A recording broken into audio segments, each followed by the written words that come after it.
तो देखिए ये खबर अब तक आप पहुंच ही गई होगी कि मध्य प्रदेश में भी कफ सिरप पीने की वजह से कई बच्चों की स्थिति बहुत ज्यादा बिगड़ गई है। अब देखिए न्यूज इंडिया की खबर का असर भी इस बीच देखने को मिला है। मध्य प्रदेश में कोलफील्ड की जो बिक्री थी उस पर रोक लगा दी गई है। कोल्ड्रिफ कफ सिरप की बिक्री पर पूरी तरीके से बैन लगा दिया गया है। सिरप बनाने वाली कंपनी के प्रोडक्ट पर भी बैन लगा दिया गया है। कोल्ड्रिफ जो कि ये कंपनी ये सिरप बनाती थी, जिस सिरप को तमाम डॉक्टर्स रेकमेंड करते थे, इस कप सिरप पर अब रोक लगा दी गई है। राजस्थान से भी ऐसी खबरें 2 दिन पहले सामने आई थी और जहां पर 9 बच्चों की मौत की खबर थी।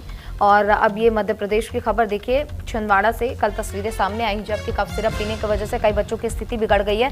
अस्पताल में उन्हें एडमिट करवाया गया है। न्यूज इंडिया ने खबर को तत्परता के साथ दिखाया क्योंकि ये बच्चों से जुड़ा मामला था।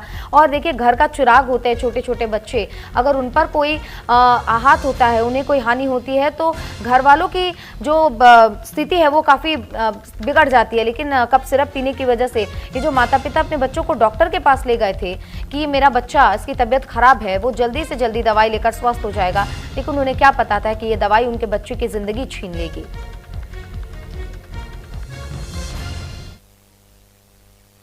तो देखिए मध्य प्रदेश के छिंदवाड़ा में जो तस्वीरें कल वहां से सामने आ रही थी उसने पूरे प्रदेश को हिलाकर रख दिया। यहाँ 9 मासूम बच्चों की किडनी फेल होने की वजह से मौत हो गई। 28 दिन में 9 बच्चों की मौत हुई है। आखिर क्यों, कारण क्या है इसका, इस रिपोर्ट से समझिए।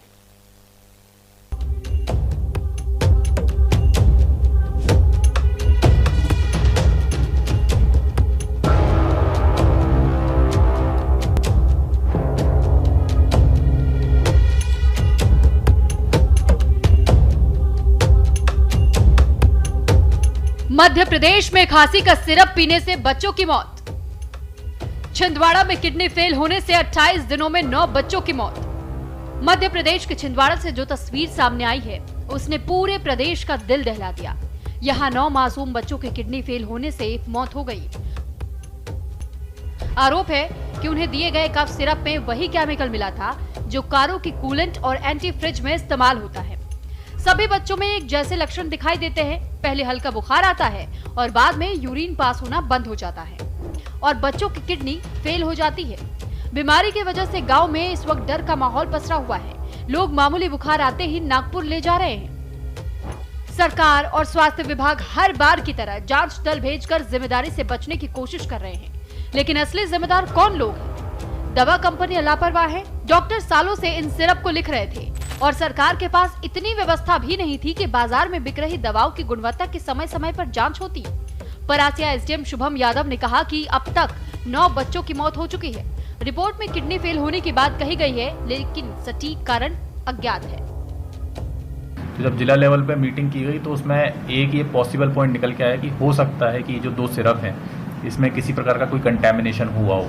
तो उस आधार पर बच्चों की जान को ध्यान में रखते हुए ये कार्रवाई की गई कि अभी कुछ दिनों के लिए इसको बैन कर दिया जाए। और उसके भी ड्रग इंस्पेक्टर्स की एक टीम आई हुई है, वो भी अपने सैंपल से इकट्ठा कर रही है। तो प्रोबेबली 1 हफ्ते में हमारे पास रिपोर्ट आ जाए तो फिर शायद पुष्टि हो पाए। लेकिन विवाद बढ़ा तो स्वास्थ्य मंत्री राजेंद्र शुक्ला के पोस्टर को कांग्रेस नेता ने वही कप सिरप पिला दी जिसने बच्चों की जान ली।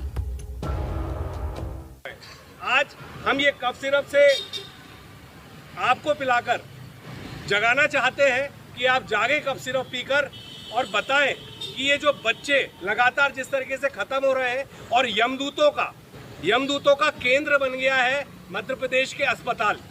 यमदूतों के घर बन गए हैं मध्य प्रदेश के अस्पताल। ठीक है, पिला दो, मुंह पे लगाओ, मुंह पे लगाओ।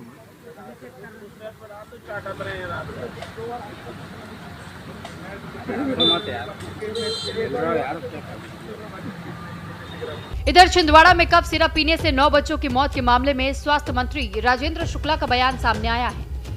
जांच रिपोर्ट आने से पहले ही उन्होंने कह दिया कि मौत कफ सिरप से नहीं हुई। सिरप बैन की जाएगी। कफ सिरप वाली जो बात आई थी वो जरूर निराधार है। उस कफ सिरप के कारण ये मौतें नहीं हुई है, ये तय है। फिलहाल जबलपुर में सिरप बनाने वाली कंपनी पर छापेमारी की गई है। सवाल यह है कि ये जहर बच्चों तक पहुंचा कैसे? दोषियों पर क्या कार्रवाई होगी?